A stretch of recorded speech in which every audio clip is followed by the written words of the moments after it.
Students, acid bases and salts class 10th के lecture में आज ये हमारा तीसरा वीडियो है। इससे पहले के वीडियो में हमने properties of acid bases and salts discuss किए थे। देन पीएच स्केल क्या होता है, कलर वेरिएशन के साथ किस तरीके से हम पता करते हैं एसिडिक है, बेसिक है या न्यूट्रल है, किस तरीके से पीएच स्केल स्ट्रेंथ बताता है किसी एसिड या बेसिक सॉल्यूशन का, इसीलिए इसको यूनिवर्सल इंडिकेटर कहते हैं। ये हमने पढ़ा था। इंडिकेटर्स, टाइप्स ऑफ इंडिकेटर्स पढ़े थे हमने।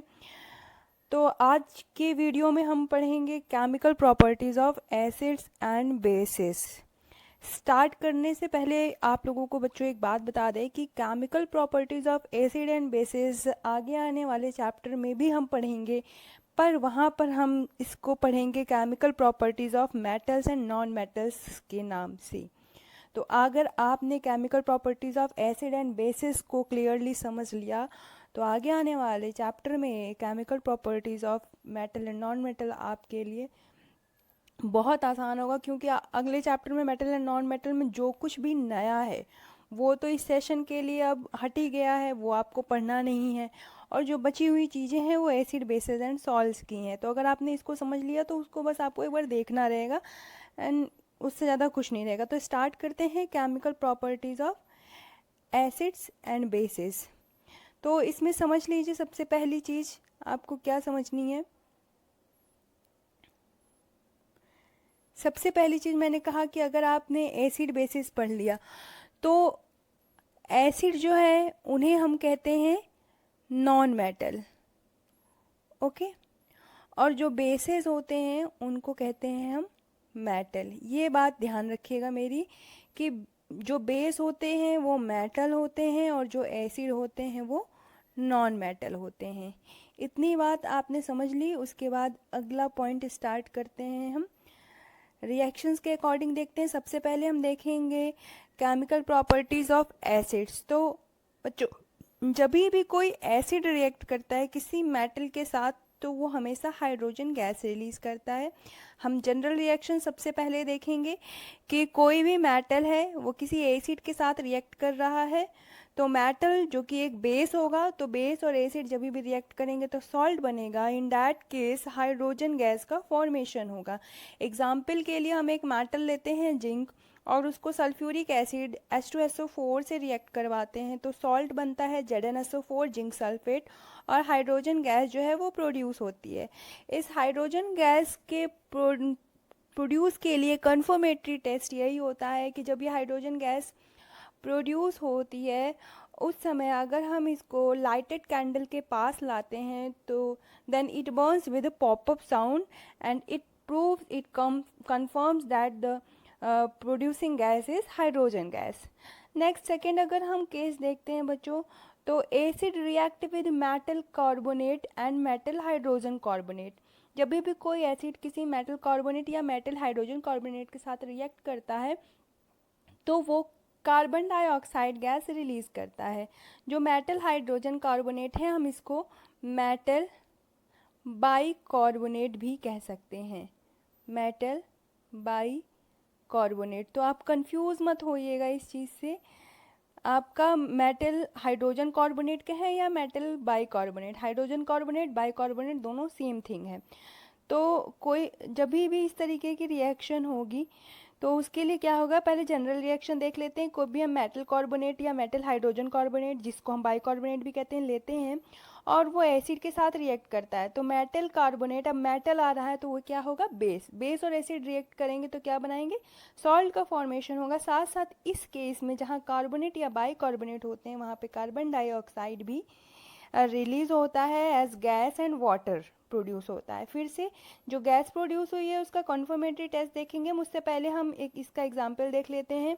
हम मेटल हाइड्रोजन कार्बोनेट लेते हैं NaSCO3, बेकिंग सोडा, ठीक, सोडियम हाइड्रोजन कार्बोनेट या सोडियम बाइकार्बोनेट जिसे हम कहते हैं, जो कि एक बेस है। जब ये हाइड्रोक्लोरिक एसिड के साथ रिएक्ट करता है तो सॉल्ट का फॉर्मेशन करता है सोडियम क्लोराइड, साथ में वाटर और गैस लिबरेट होती है कार्बन डाइऑक्साइड। इस कार्बन डाइऑक्साइड ऑक्साइड के कंफर्मेटरी टेस्ट के लिए क्या करते हैं कि इसको हम स्लैग लाइम से, जो कार्बन डाइऑक्साइड है, जब हम इसे स्लैग लाइम से पास करवाते हैं, स्लैग लाइम जिसे हम कैल्शियम हाइड्रोक्साइड कहते हैं या फिर लाइम वाटर कहते हैं, तो जब इस लाइम वाटर से कार्बन डाइऑक्साइड पास होता है तो उस लाइम वाटर को ये मिल्की जो है कलर में टर्न्स कर देता है, टर्न्स मिल्की कलर। और जब यही कार्बन डाइऑक्साइड उसी सेम कैल्शियम हाइड्रोक्साइड से या कह लें स्लैग लाइम से या कह लीजिए लाइम वाटर से एक्सेस अमाउंट में पास होता है, तो फिर से क्या होता है कि वो जो मिल्की कलर था वो डिसअपियर हो जाता है और जो आपका लाइम वाटर होता है वो कलरलेस हो जाता है। तो ये इस बात को प्रूव करता है, कंफर्म करता है कि जो लिबरेटिंग गैस है वो कार्बन डाइऑक्साइड है। कंफर्मेटरी टेस्ट हमेशा याद रखिएगा, चाहे वो हाइड्रोजन का हो चाहे कार्बन डाइऑक्साइड का। हाइड्रोजन के केस में पॉपअप साउंड और कार्बन डाइऑक्साइड के केस में अगर कम मात्रा में कार्बन डाइऑक्साइड गैस पास हो जा रही है तो वो लाइम वाटर को मिल्की कर देगा, और अगर ज़्यादा मात्रा में जो है एक्सेस अमाउंट में पास की जा रही है कार्बन डाइऑक्साइड गैस तो कलरलेस कर देगा लाइम वाटर को। नेक्स्ट देखते हैं एसिड रिएक्ट विद बेसिस। आपने भी 7th क्लास में भी पढ़ा है और चैप्टर 1 में भी 10th के पढ़ा है। जनरल रिएक्शन देख लेते हैं। कोई भी एसिड किसी बेस के साथ रिएक्ट करता है तो हमेशा सॉल्ट और वाटर का फॉर्मेशन करता है। एसिड नॉन मेटल है, बेस हमारा मेटल है। यहाँ पर ध्यान रखने वाली बात है कि सॉल्ट एंड वाटर का जब भी फॉर्मेशन होगा इस रिएक्शन को हम न्यूट्रलाइजेशन रिएक्शन कहेंगे, क्योंकि एसिड और बेस एक दूसरे के इफेक्ट को न्यूट्रलाइज कर दे रहे हैं। यहाँ पे ध्यान रखने वाली बात जो ये है कि हमेशा एसिड और बेस सेम नेचर के होने चाहिए। अगर स्ट्रॉन्ग एसिड है तो स्ट्रॉन्ग बेस होगा, और अगर वीक एसिड है तो बेस भी वीक होगा। दोनों सेम नेचर के होंगे, दोनों एक दूसरे के इफेक्ट को न्यूट्रलाइज कर देंगे, इसीलिए इस प्रोसेस, इस रिएक्शन का नाम है न्यूट्रलाइजेशन रिएक्शन, जिसमें सॉल्ट और वाटर का फॉर्मेशन होता है। एग्जाम्पल के लिए देखते हैं, हम एक स्ट्रॉन्ग एसिड लेते हैं हाइड्रोक्लोरिक एसिड, साथ में एक स्ट्रॉन्ग बेस लेते हैं NaOH सोडियम हाइड्रोक्साइड। एक सॉल्ट का फॉर्मेशन होता है सोडियम क्लोराइड और साथ में वाटर प्रोड्यूस होता है। तो ये तो था हमारा third chemical properties of acid. Fourth देखते हैं acid react with metal oxide. जब भी कोई एसिड किसी मेटल ऑक्साइड के साथ रिएक्ट करता है तो किसी भी मेटल के साथ ऑक्सीजन लग जाए तो वो मेटल ऑक्साइड है। अब मेटल ऑक्साइड है, इट मीन्स क्या है, बेसिक है नेचर में ये। ठीक, तो हमेशा ध्यान रखिएगा कि मेटल ऑक्साइड हमेशा किस नेचर के होते हैं, बेसिक नेचर के होते हैं, क्योंकि आपको मालूम है कि मेटल जो होता है वो बेस होता है। तो यहाँ पर जनरल रिएक्शन देख लेते हैं। कोई एसिड है किसी मेटल ऑक्साइड के साथ रिएक्ट करता है तो मेटल ऑक्साइड मतलब बेस, और एसिड और बेस जब भी मिलेंगे तो वो सॉल्ट बनाएंगे और साथ में वाटर का फॉर्मेशन होता है। यहाँ पे एग्जाम्पल के साथ देख लेते हैं। यहाँ पर कोई मेटल है, जैसे हमने यहाँ कॉपर ले लिया, मेटल होता है और उसमें ऑक्सीजन लगा दिया तो उस मेटल का ऑक्साइड फॉर्म हो गया, मतलब कॉपर ऑक्साइड। इसने H2SO4 नाम के एसिड के साथ में रिएक्ट किया तो आपको मालूम है as a displacement reaction hydrogen से जो कॉपर होता है वो ज़्यादा रिएक्टिव होता है, वो हाइड्रोजन को डिस्प्लेस कर देगा और सल्फेट के साथ बैठ जाएगा और सॉल्ट बनाएगा कॉपर सल्फेट, और साथ में वाटर जो है बनेगा। तो आप यहाँ पर जैसे ये वाला रिएक्शन है ऊपर वाला एसिड रिएक्ट विद बेसिस, या फिर ये फोर्थ वाला acid react with metal oxide, या second case acid react with metal carbonate, या फर्स्ट वन भी acid react with active metal. तो आप डिस्प्लेसमेंट के केसेस पा रहे होगे, एक्टिविटी सीरीज आपको याद आ रही होगी, इसीलिए मैंने फर्स्ट चैप्टर में कहा था एक्टिविटी सीरीज याद कर लीजिए। सभी जितने भी केमिस्ट्री के पार्ट हैं उन सब में आपको हेल्प करेगा। अच्छा, ये अब टॉपिक देखते हैं एडिशन ऑफ एसिड और bases to water. Chemical properties of acid जो है आपका ओवर हो गया, उससे ज़्यादा उसमें कुछ नहीं पूछा जाएगा क्लास 10th में। एडिशन ऑफ एसिड और bases to water most important topic है, इसको प्रिपेयर कर लीजिए। लगभग पिछले 3 सालों से ये बार बार रिपीट कर रहा है, इसको प्रिपेयर कर लीजिए। एडिशन ऑफ एसिड और बेसिस टू वाटर इसको कह लें, या डाइल्यूशन ऑफ एसिड और बेस कह लें, both are same thing. Question ऐसे आ सकता है कि डाइल्यूशन ऑफ एसिड और बेस का प्रोसेस क्या है, या फिर हम वाटर में एसिड या बेस ऐड करते हैं तो ये जो है क्या होता है कि जो हमारे अपैटस होते हैं वो स्प्लैश हो जाते हैं, टूट जाते हैं और उससे हमें हार्म पहुंचता है। इस तरीके के केसेस दे देते हैं, कॉन्सेप्चुअल लेवल पे पूछते हैं, तो इसको समझने वाली बातें समझ लीजिए। The process of dissolving an acid specially nitric acid और सल्फ्यूरिक एसिड और a base in water is highly exothermic one. As a rule always add acid to water and never the other way. The acid must be added to slowly to water with constant stirring. If one mixes the other way by adding water to a concentrated acid, the heat generated causes the mixture to splat out and causes burn. तो clear है बच्चों, whenever you have done dilution of acid और base it will be exothermic. जब भी आप acid या base का dilution करोगे, मतलब उसमें जब वाटर को ऐड करोगे, आपने टाइप्स पढ़े ना, कॉन्सनट्रेटेड एसिड और डाइल्यूट एसिड या बेस।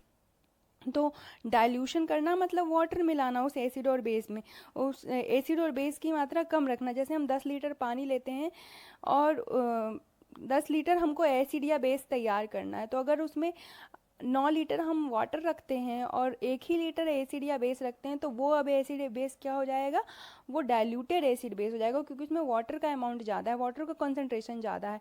और अगर वहीं पे आपको बताया था अगर 9 लीटर एसिड या बेस है और 1 ही लीटर वाटर है, तो वो कॉन्सनट्रेटेड एसिड बेस होगा, जो कि हार्मफुल होगा।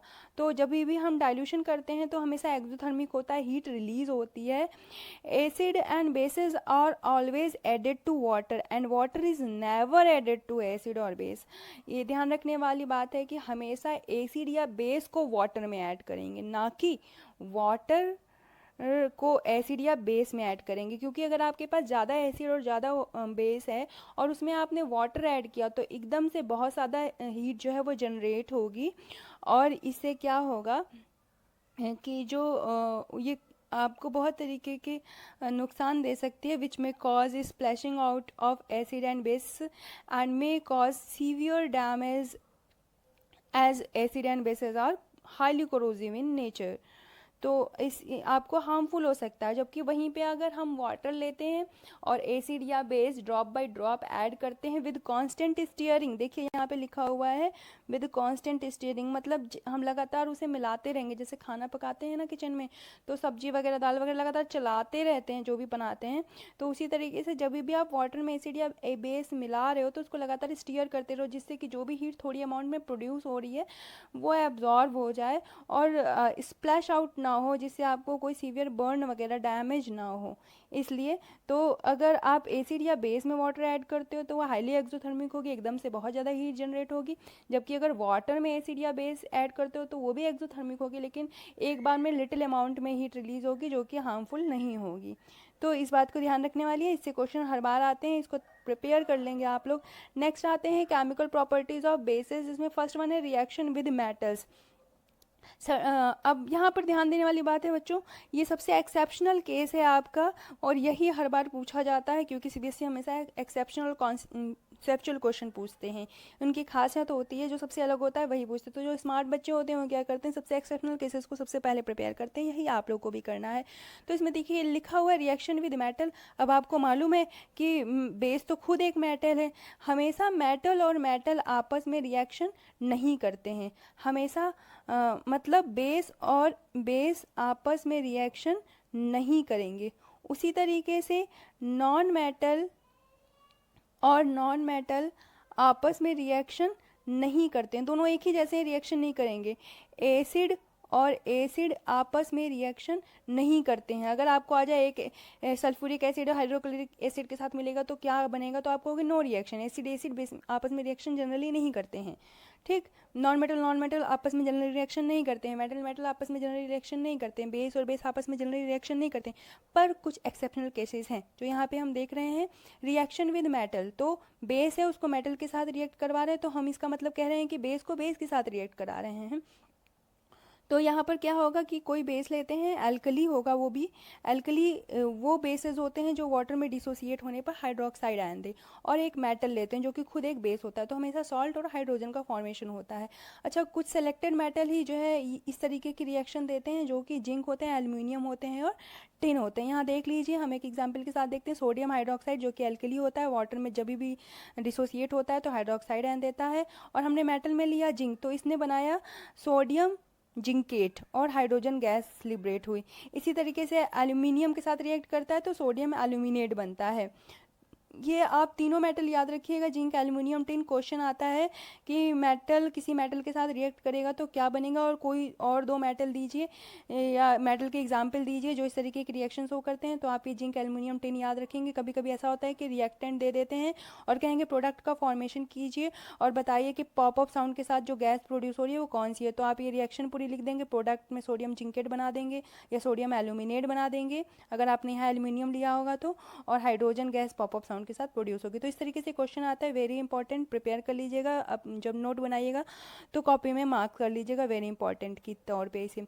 रिएक्शन विद एसिड्स, जब एसिड के साथ रिएक्ट होता है कोई बेस, तो आपको मालूम है कोई भी बेस किसी एसिड के साथ रिएक्ट करेगा, न्यूट्रलाइजेशन रिएक्शन, सॉल्ट और वाटर का फॉर्मेशन होगा। जैसे हमने एक स्ट्रॉन्ग बेस लिया KOH, पोटेशियम हाइड्रोक्साइड, और एक स्ट्रॉन्ग एसिड लिया हाइड्रोक्लोरिक एसिड, इसने आपस में रिएक्ट किया, इसने सॉल्ट बनाया, पोटेशियम क्लोराइड, और वाटर प्रोड्यूस हुआ। वेरी इजी है, आप ये बार बार पढ़ चुके हो, इसमें कुछ नया नहीं है। थर्ड रिएक्शन देखते हैं, reaction with non metallic oxide.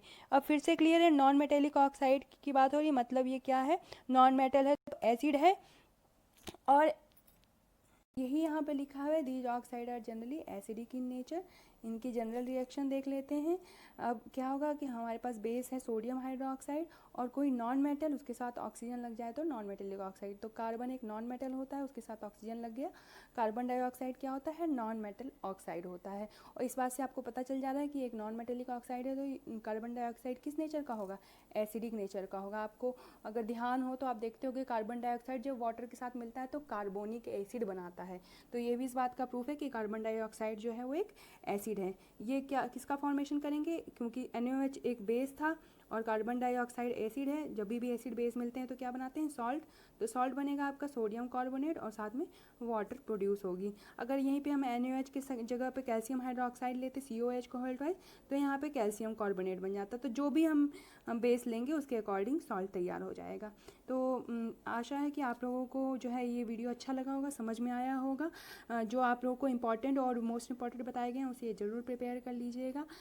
और अगले लेक्चर में हम लोग जो है कॉमन केमिकल कंपाउंड्स के बारे में डिस्कस करेंगे। Till then be safe, stay healthy and happy. Thanks for watching, like, share and subscribe.